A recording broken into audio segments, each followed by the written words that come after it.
Welcome back to Roadmap, Auto Trader UK's product and tech podcast. Today's episode, we're celebrating International Women's Day with three of our engineering community. So I've got Alice, tech lead in our retailer tech space. Hi. Hello, Alice.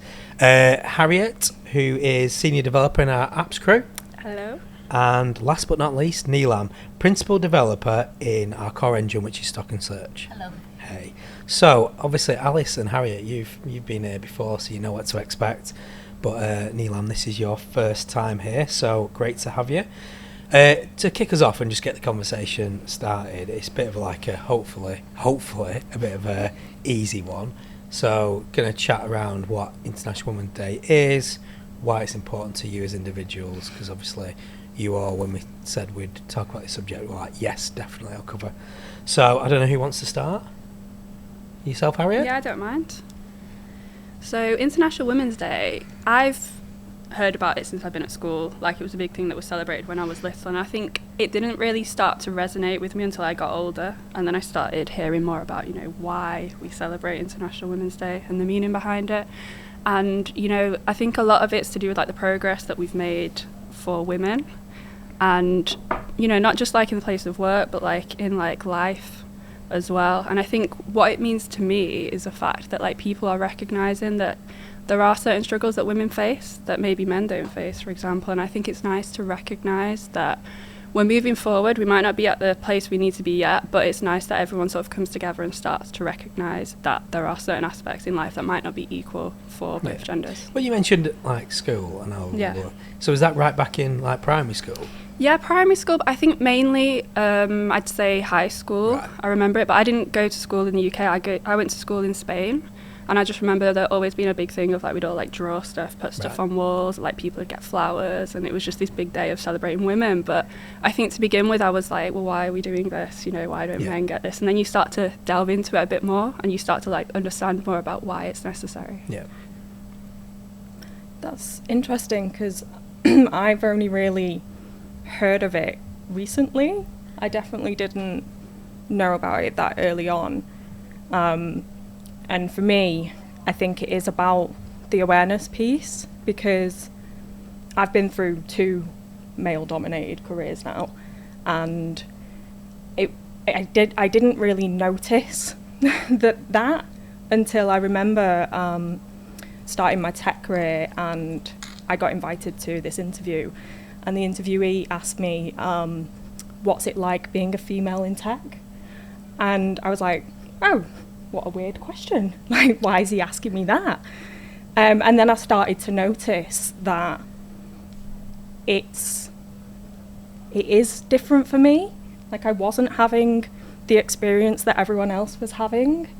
It wasn't normal, and I could be outraged about it, and I could ask for it to be different.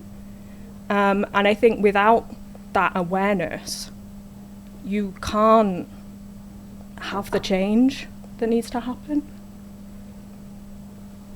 So I know we talked previously about your previous career in terms of you were in the sort of catering, was it, in chefing? So that is interesting. That is until something's pointed out that then you've not realised or been naive to it. I don't know what the right words are, but then when it then pointed out at that how pointy that thing can be.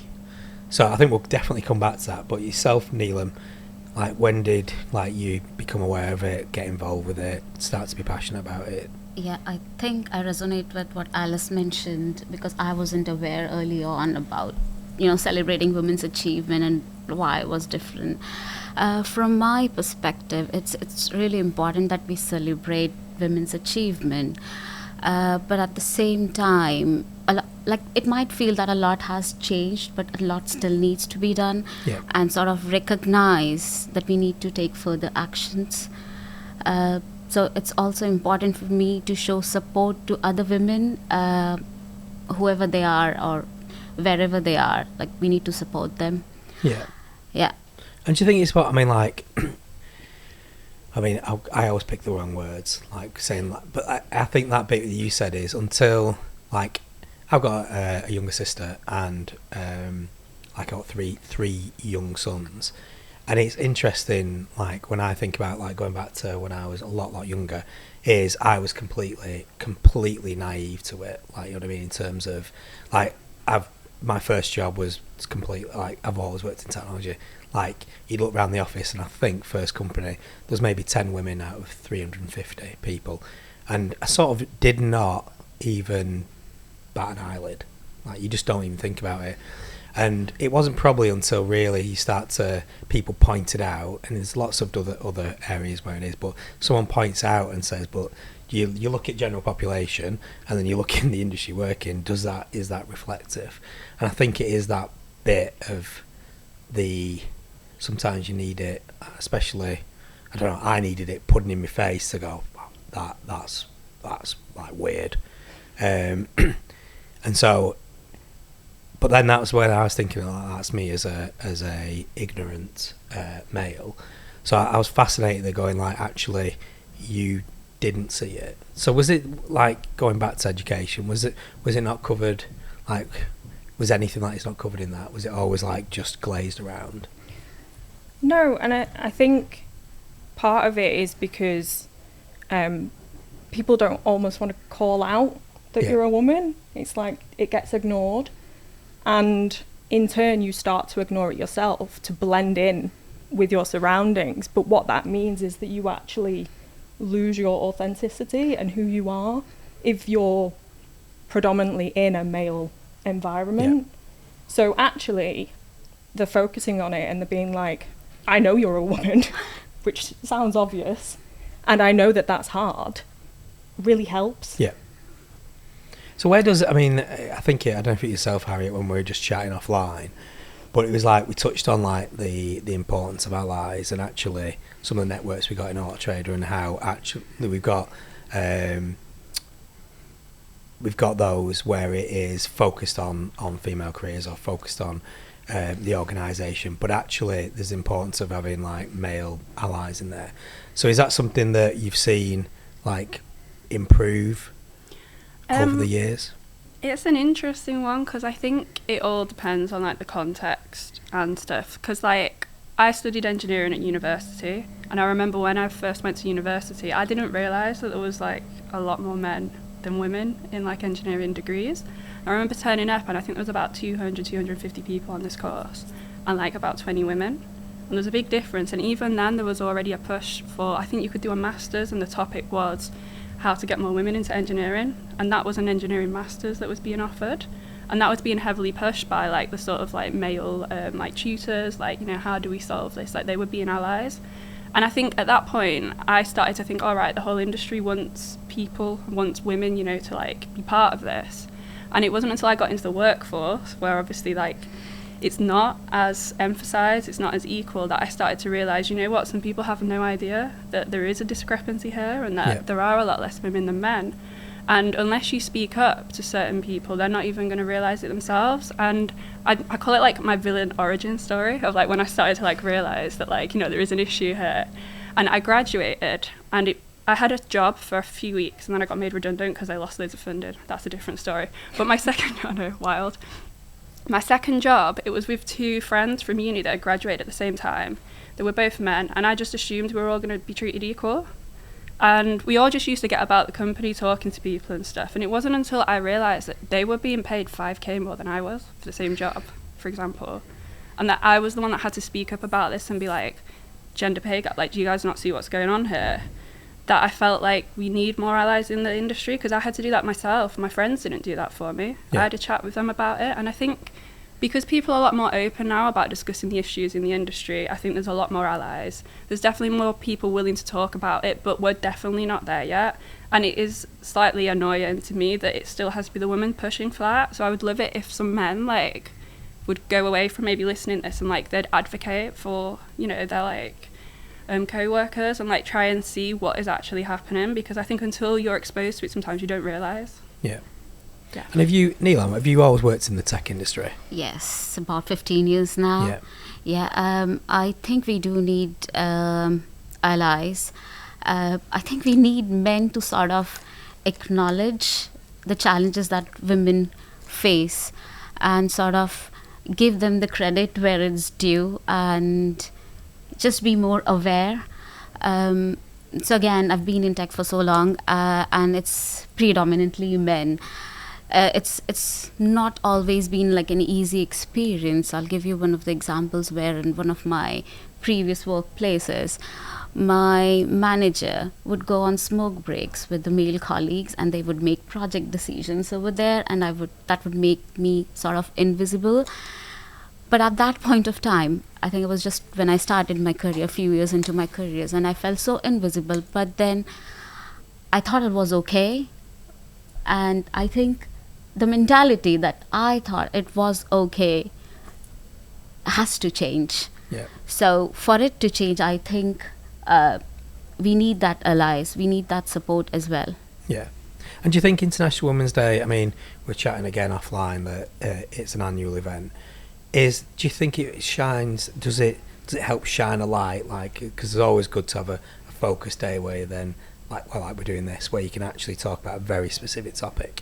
Do you feel like having that annual event helps? I think it's good if it's used for the right reasons and if people are engaging with it, as long as it doesn't come across as something that's being celebrated for the fact that, we need to celebrate it. It's great. Like, I saw something last year, and it was a bot on Twitter, and every time a company posted with the hashtag International Women's Day 2023, this bot would retweet that company's gender pay gap back at them, which I thought was, really interesting. And I was like, that shone a light on, the actual struggles in the industry, for example, or, not just this industry, but, in general. So I think as long as there's, good discussions are happening, I think it is a useful day, as long as it just doesn't get sort of drowned out in, background noise. Yeah. Interesting. Yeah. Yeah, this is a totally different tone than some of the podcasts we do. So really serious. I know.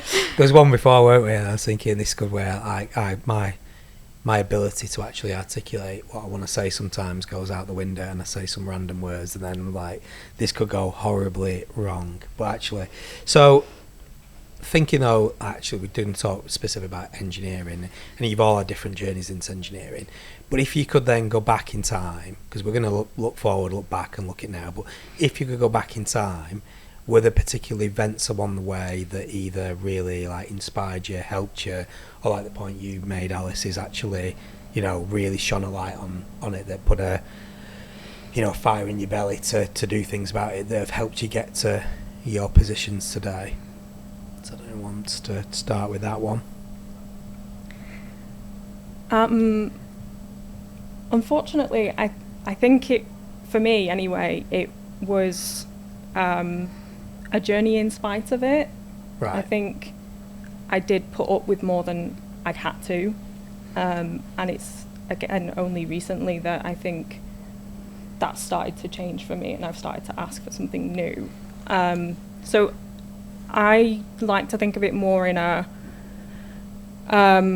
what can I do to change other people's experience of that, and start that early, because we do need to start it early. I chose quite scientific, maths-based subjects in both high school and college, and I think as you moved up, there were less and less women along the way, and somehow we were losing those.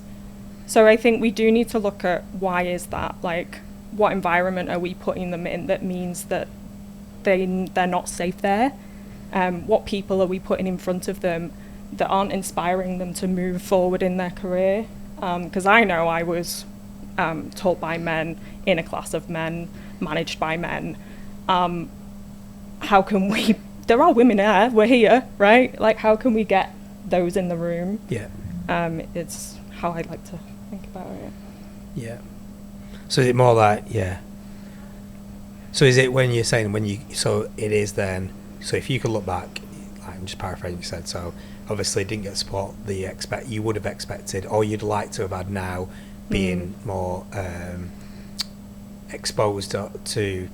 I don't know what the right word is, but you're realising that wasn't right, yes. That you could go back in time, and there's certain points that you go, whether it be at college or uni, saying, well, do you know what, having a female lecturer in that particular subject would have been inspiring, because you'd see it wasn't just male professors. I mean, I was thinking about maths. I did maths I would say I did maths, but I think I had 3 in my year. There was quite a lot of females in my particular class, but also I think we had 2 or 3 out of the 8 professors we had. I think 3 were maybe women. But again, it's the one where until you then go back and think about it, go, well, actually, that might have been, compared to another uni, really good. But it just didn't even register that, well, this professor's a woman, like, and actually the teaching combinatorics, that's really cool. It was like there was no, in my brain, fortunately, there was no even acknowledgement of that as a thing. So what about yourself, Harriet? If Alice is looking back saying, actually, I'd change things if I could, did you have support along the way? I know you said from your previous question that there was things you had to fight for yourself, but then have you had people have really helped you kick on?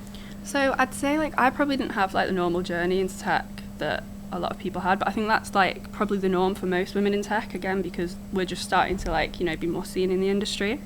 Like, if you'd have asked me a year before I went to uni what I wanted to be, I'd have told you a dancer, which is the randomest, like, choice compared to, like, what I've ended up doing, because that's what I used to spend all my, like, time doing after school. And I think it was a month before the deadline for university in England that I was like, actually, you know what, I'm going to go to uni. Yeah. And that's because of, like, various, like, events that happened, and I was like, you know what, I need a safe option. I need to do a career that's going to be able to provide me, like, you know, security. Like, I need to be able to, like, provide for myself at this point. And then from my research, tech looked like that was a good option, or, like, at that time it was electronic engineering, which is why I went into it. I wasn't really thinking of anything else. I didn't really think of, like, being the only woman in the room. It was more a case of, right, what can I do? What's probably a really good option for me right now based on my strengths at school, which has always been, like, maths, physics. I was always really good at, like, technical drawing, stuff like that. So I wanted to go into an engineering sort of role. And then I think at uni, kind of like what you've just mentioned then, like, I had a few professors that were, like, women, but it wasn't sort of brought up that much that this whole disparity between women and men in the industry, like, there was various events. I think there was, like, a Women in Engineering Society they'd every year throw something. There was this master's project that I said that you could do, but because I wasn't living that experience, I still had women around me that were, like, encouraging me and pushing. I didn't sort of get to experience the full extent of being a woman in tech until I, you know, went into industry. Yeah. And then I had my 2 friends who were, like, getting paid more than me for the same role. Like, I remember going to my first Christmas party, right? I don't really talk about this a lot because it's just such a weird experience to have, and I feel like I blocked it out of my mind for a bit. And I thought I was just, like, not one of the boys, but I was just there with, like, all, like, you know, the people I work with. And I had, like, the most disrespectful comment I've ever had of anyone in my life said to me at this party, and that was when the penny dropped, and I was like, I'm not one of the men here. Like, why am I the only person here getting comments on my appearance? It was so bizarre. And, like, I think that's when I started to think, right, I'm not being treated the same as other people. Then I started to, like, look into it when I sort of advocated for my pay to be increased. Like, I remember my manager being like, right, we'll look at it when pay review comes. And then I was like, well, by then everyone else's pay will have gone up. So at that point I was like, right, I'm removing myself from this situation. I found a job that would pay me the amount that I was after. And then as soon as I did that, they were like, oh my God, like, what can we do to rectify this? You know, women in tech, we need to keep them. And I was like, well, you're not putting your money where your mouth is here. Like, if you'd have solved this beforehand, So I think that was, I guess, when I realised my value, and, like, you shouldn't settle for things that you're not comfortable with. And I think since then I've spoke to other women that have had to go through similar things. And I think you just mentioned as well, like, who sort of inspired me along the way. When I did my interview at Auto Trader, I had a woman in my interview, Jen, she's left now. And I remember, like, it was the first time I've ever had an interview where there's been another woman in tech. And, like, she apparently, like, advocated for me to, like, join the company afterwards. She was like, no, I think we should, like, hire this girl. And I was, like, really grateful for that, because I'd only had, like, 2 years as a app developer at that point. And I was, like, really excited to join the company and, like, work with her, because I was like, great, like, another female engineer. And I remember when I joined, she, like, had handed in her notice and she left, which was a bit disappointing for me. But since then, we've now got 6 women on the apps team, which I think is, like, really positive and really, like, encouraging. Like, it's definitely moving in the right direction, and I think it's because people are speaking up. And I think the more people you see like you, the more likely you are to, like, you know, choose a career or stay in a specific environment. I feel like I've gone off topic slightly here. I'm not gonna lie.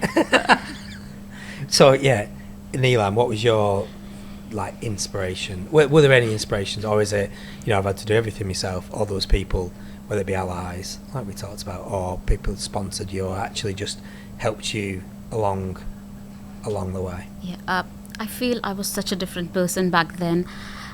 So the knowledge and the awareness that I have right now, if I could go back in time, I would certainly change me and my perspective towards life. There have been other women who were inspiring for me, be it in the university or in the tech. But I always felt at that point, they're great, but then I never thought that it could be me. So I would go and change that perspective and attitude of life that I had. Yeah. Interesting. So I'm going to talk now like about Auto Trader itself, because we've got another podcast we've done recently around. I went to a conference with two female colleagues, two of the directors, Carolina and Bex, and I like, you know what I mean. It was a very automotive centric conference. There was women leaders there, but it was like interesting because me, Kez and Bex spent a lot of time like going to talks, and you go in and it'd be 20 men, 2 women, but then it was like from our party and the ones we were going to, it was two women and a man, and it was just interesting, just like actually just spending time with them and their career paths in, and they've both been an Auto Trader for Bex might have been here 20 years, Kez at least 15, 16. So just think about there might be females listening to this who are like looking at Auto Trader as an employer, or looking for inspiration of things they could do in their workforce. So what is it like being a female engineer at Auto Trader? Because it's not like you're all in the engineering community. So like right now, the here and now, do you enjoy it? I don't know who wants to go first, but yeah, I definitely enjoy it. I think it's a lot different now to when I started. So I think I joined 5 years ago, and like I said, I joined with the expectation of I'm going to be working with Jen, there's going to be another woman on my team. Yeah. And then I think I had 2 weeks of that, and then she left, and I was like, oh, damn, back to how I was before. And then since then though, you can definitely tell a lot of more women have joined the sort of tech side of Auto Trader and the engineering community as a whole. So it feels a lot better than it did. There's still a lot of work to do. If you look at the numbers, even for, I don't know, the technology community, we're probably not quite there yet. But again, that's a case of how do we attract talent? How do we get more women interested in it? But overall, at the moment, positive for me. I don't know what you two think. Yeah, when I joined Auto Trader 4 years back, I think we were 3. And then I remember there was one of the I think ATCon event, and there was no one in the party, and I was next day I went to my manager and I did say that we need more women. And now 4 years later, I think, well, I wouldn't say it's 50-50, but still I think we have got more number of women, and I think Auto Trader is a great place to work. The culture that we have, the values that we have, I think it talks about what we stand for. The support that we've got Women's Network, then we've got programs like Diverse Talent Accelerator, that sort of helps to build the leaders for tomorrow. So I think, and tech-wise, I've got my friends who are in tech, and when I compare to what they are working on, I always feel like I'm working on the latest tech. And I think that comes down to I think we embrace change in technology, and we're not afraid to try anything and not just be a follower of what others are doing. So yeah, I love my job. I love being in tech. Yeah. And what about yourself, Alice? I mean, obviously we've talked before, and we've talked specifically about the DTA. And I think, Harriet, I've only really got to know you recently, and Neelam, we haven't really worked together. But I think Alice, we go back quite far in terms of our paths creek crossing, and my observation is there's things that you've in your career have seemed to have really spurred you on. So is there not looking at even pre-DTA, but right now, are the things that are really enthusing you every day as a woman in technology here? Yeah, absolutely. I don't want to put a false spin on it here. It is hard, and it's very isolating. I absolutely agree. We are getting more women in, but they tend to be at the earlier career stage. So it's obviously going to take time for that water to flow upwards. But there's obviously a reason I have stayed here so long Yeah. and we've met so many times, and I also love my job. I love the tech and I love the fact that I get to learn, and the thing that has kept me here is that learning, and we have lots of passionate, diverse and accepting people in this business that has helped me do that, but we still have a way to go. But what I enjoy at the same time as all of the tech, is recently, I think we've found ways that we can explore making life better for women in tech. Yeah. I've definitely started hearing more about outreach programs and movements, and I feel like I've been involved in quite a few things, for example, this podcast. Yeah. And I've discovered that that's a passion in me, to make things better for people that are coming into it, but also for the people that are already here, for us. Like, we've worked together for a long time now, but I've only just met them, if that makes sense. Crazy. And this movement has helped us come together and unite and try and make things better. Yeah, that makes sense.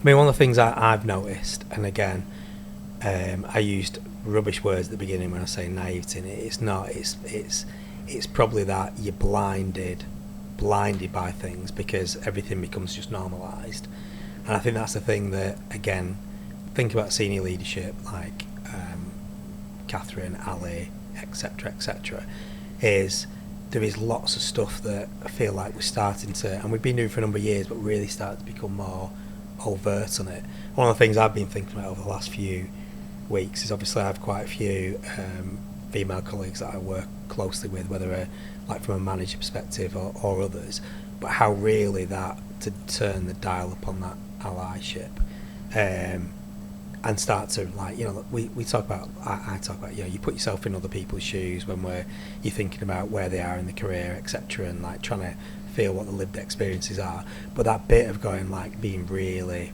purposeful about it rather than like in the background, like, because sometimes you do need to go, well, you know what, I'm going to put my money where my mouth is. And I think it's even this podcast to a degree, there's some of the points you made that I've gone, or even as I've been reacting to them, I've gone, oh my God, because I just haven't had that experience until you really hear it and you hear the stories and things that have gone really well and have inspired someone on, or things that have gone, do you know what, that was pretty rubbish. Or like, I think the one you said at the beginning where you didn't recognise the problem because you'd normalised into such a male dominated environment that you were like switching and actually not recognising or hiding it was a problem. It's like going, do you know what, if someone said that I had to hide being like from where I'm from up in the hills and like have to completely change, I felt like I've only felt one experience like that in my life when I was at a different company where I felt like I had to change my accent and call myself Peter rather than Pete, and it was like 6 weeks of working on that project. I was exhausted. So having like a career for years and years feeling like you need to do that is like, when you start describing, like, oh my God, it's like having to like hard. mask sort of who you are. Like, I really like resonated with what Alice said before about like authenticity, because I feel like until you can show up as your authentic self at work, you're probably not going to do the best job. And especially after some things that happened to me, I felt like I started to sort of tone down my like girliness, I'll say. Like, I was just wearing jeans all the time and like tops, and like that's not who I am, right? Yeah. I like wearing dresses, like wearing makeup and stuff, and there's nothing wrong with that. But that didn't fit the perception of like what someone working in tech or like, you know, coding would do. Yeah. Like, that wasn't like the usual stereotype. And I just felt like I had to sort of like not isolate myself, but like sort of pull that in and not express that to be able to fit in. And I don't think that's right. And I like how there's this movement now of being like, you know, be yourself at work, express yourself. It does take a bit of confidence to do, so it's not for everyone, but like, I think until you feel like you can be yourself at your job, like, you're not going to do your best work. Because the amount of like brain power or whatever that you're spending on the other thing, and that's the bit where like there's certain things you've all said that have resonated, but in a different way you go, yeah, that makes sense. There's other bits I'm like, yeah, I really, you know what I mean, I need to do better on that stuff, like whether it be reading or like even doing a bit of research on International Women's Day. I've been to a couple of things over the events over the years, but really then when you've got people where you're talking about it, it's like you can't just brush over it. So that is fascinating. If you could then, so that I'm just going to roll future, if you like, 2-3 years time, like, are there particular things that as individuals, as a group, whatever it will be, that you think you'd like to double down on? I know these aren't like, you know, AT policies or anything, but going, if I could change these things, these are where I'd spend my time. Whether, you know, that be, I think you've all talked about recruitment or getting the real stories out there. The things that you go, just want to do more of that. If I could look back in 3 years and go, I did those things, then they maybe helped somebody else along their journey. For me, I think it's the piece around people who are already here. How can we get the message out there that we want things to be better for us? Like, it's great that we're hiring more women. It's great that early careers are feeling more comfortable to come in and do tech. But what about the people that are already here? How do we get them in and look after them? Yeah. And I think that comes partly in the allyship. I know that we've got to maybe a point, well, sometimes we've got to a point where it's accepted that we're here, but how can we go that bit further and start having other people fight for us as well? I know someone said, why does it always have to be me? Like, how can it be other people as well? So allyship for me is action. It's not just acceptance. And education. Like, why is it hard to be a woman in tech, and how can we improve that? What do we need to change to get that equity? I'm sure, I know when I'm line managing my female reportees, I will treat them differently because I know they're having a different experience. Yeah. How do we get the male managers to understand that and do the same thing? Yeah, I get you. And that is an interesting one, isn't it? Because I think that one of recognising the individual and the individual needs, and that their career path or what's making them tick might be very different than yourself. Because obviously there's, I think, Hannah, who we did a test engineering one, is we talk a lot about some of that stuff because we're in sessions together. But it is, you've got to get to a level of trust as well where you can actually share that stuff, which is, again, it's a bit where it is trying to take, like, to trust someone is a big thing, isn't it? If you then start saying, well, actually what I need is something different, it might be the same, but it might be different, is then putting yourself a little bit out there, that suddenly you're into the uncomfortable zone. So yeah. What about yourself, Harriet? Things you'd like to work on? I resonate with everything that Alice just said, and I feel like I was going to say something very similar. So I'm having to, like, come up with something now. But thinking on the feet. Yeah. No, but I think, like, there's definitely something to be done for people that are already in the industry. I think we can definitely do a lot more work on how we get the interest as well of people that aren't in the industry yet, women that aren't in the industry. Like, how do we get them to join the industry? Because I think, like, even though there's so many outreach programs happening, we are getting more women at Auto Trader. The numbers aren't going up that quick for the whole industry as a whole. Like, why are we not resonating with more women? Why can't we recruit them? Like, are we going out and saying the wrong things? Like, the stereotypes, they're still out there. Like, how do we stop people stereotyping that, you know, it's just a career for men? Like, you know, I'm sure we all know what the stereotypes are. Men sat in a cubicle that don't really talk to people. Like, that's not true. But we're not going out and spreading that around. But back to the whole sort of point of, like, the women that are already in the industry. Like, Alice is a bit more senior than me, so you probably have, like, more experience than I do. But there's definitely a thing to be said of, like, we need to get more women in the meetings where the decisions are happening. For example, because I know, like, there's so many leadership teams around, like, big companies around the world, right? It's all, like, men deciding what happens with the tech, right? And there's definitely women there that could be, like, contributing to these sorts of meetings. Yeah. Like, how do we open the doors for these women? Like, how do we tell these women that, you know, this is a career path that you can choose? Because a lot of women do stop careers in the industry at a certain point. Like, I think I read a stat, it was like after 12 years, it's halved. And a lot of women go into, like, project management and stuff, they don't stay on the tech route. Like, so definitely trying to, like, you know, look into, like, how we keep women in tech that are already here. because we can bring in all the early careers people that we want, but if they're not staying in tech at the end of the day, like, what's the point? Yeah, that is an interesting one, like pipeline early careers, but then like what happens after early careers. Yeah. And I know we're thinking about that from a social mobility perspective as well, is once you get people in the door from different backgrounds, is how do you then help them for their continued how do you help them journey? grow and take off? Yeah. What about yourself, Neelam? Yeah, I think there's like different outlook to it as well. So we've got senior leadership team where there's fair representation of women. But then at my level, when I look at my peers, I don't think that it is the same. When I look at the entry level, like grads, apprentices, I don't think it's fair percentage of women representing jobs in tech. So I think there needs to be work done at different levels. So I think we should have like mentorship program that works specifically to develop skills for women. I do know that there's fair percentage of women who after having babies do not come back.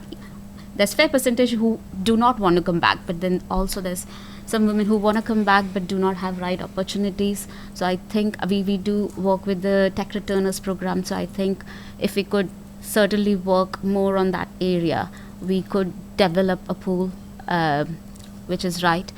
And then also at the entry level, we could put in the right career stories. We could sort of promote the culture and the support that we have within Auto Trader, and I think that is going to attract more women in tech. Yeah. No, it's all interesting stuff and loads of food for thought. Obviously, you're all successful. Obviously, senior dev, principal, tech lead. So I know like there was some really probably hard things to listen to from my perspective, being a male, and obviously not always being probably like the advocate or ally should have been over time, which is a bit like, oh God, you know, you look back and go, could have done that so much better. But thanks for sharing your thoughts, and hopefully people will be listening and get either inspiration for that or things like you said, is it's not just acceptance, it's action. So big thanks for you all coming and give your opinion. For the listeners and viewers tuning in, thanks again, and remember, please like and subscribe. Remember to hit the notification button so you don't miss an episode, and follow us on Spotify and Apple Podcasts. And that's us done for today. Do we say bye? You can say bye if you want. Bye. Bye.